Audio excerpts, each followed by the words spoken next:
Hi there everyone, welcome to another Myanmar Log.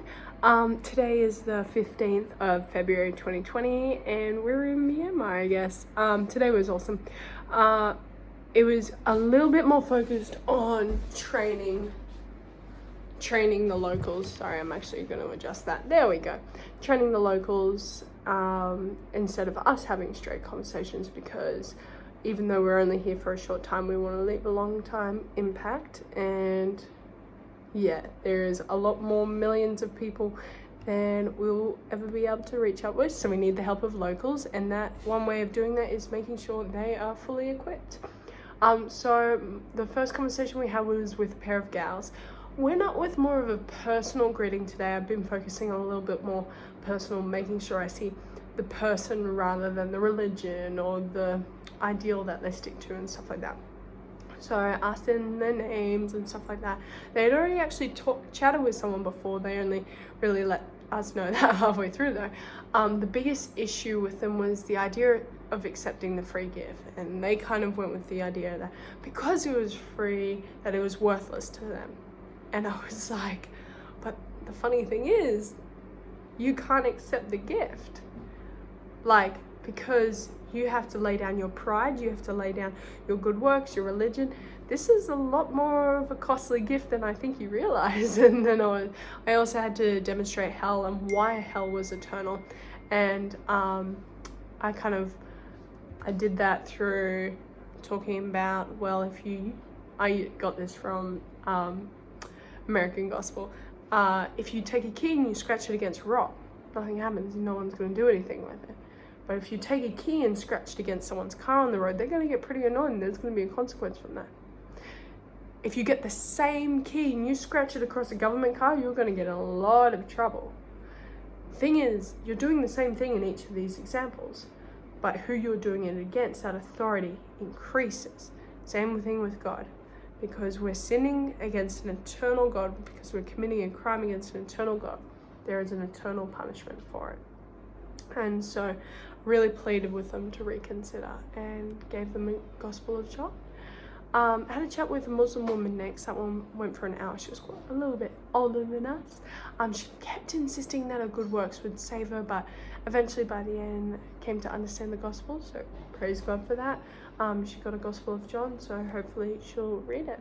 Had a chat with a female pair. They were really keen to chat. I'm getting a thinger. That was just the annoying brothers. Yeah, so she came to understand the gospel, which was pretty cool. Had a chat with a female pair. They were really keen to chat, knew a little bit of English at the start, and it was really clean run throughout the flip chart, which was really good because we had the newbies with us. So that was really cool. Then we went for lunch, and then we had three convos with the girls taking the lead, which was really cool. One of the ladies was learning Japanese, and I went up and asked her how to say hello, I think, and thank you in Japanese, and I totally forgot. But that was really cool. The lady learning Japanese said she really wanted to trust in Jesus. As soon as we gave her John, she was reading through it, which was really cool. But we kind of ended a little bit early, which was interesting, and instead we kind of walked around because there was a big concert going on, a Christian concert.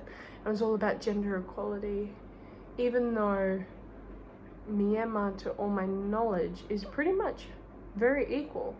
In fact, it has anti-discrimination laws. And so I was like, Gospel's first and foremost, why wouldn't you talk about that?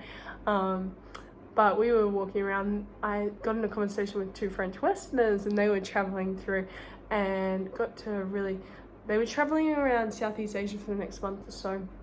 And I felt my job was really to question their belief. It wasn't so much to give the gospel, but to question their belief. They kind of went on this long tangent saying it was man-centric to believe in God, and I was like, really? I disagreed with that, and I explained how if there's God that's created this epic universe, then how much more awesome is he? And it's like, where are you getting man-centric from? This is God-centric.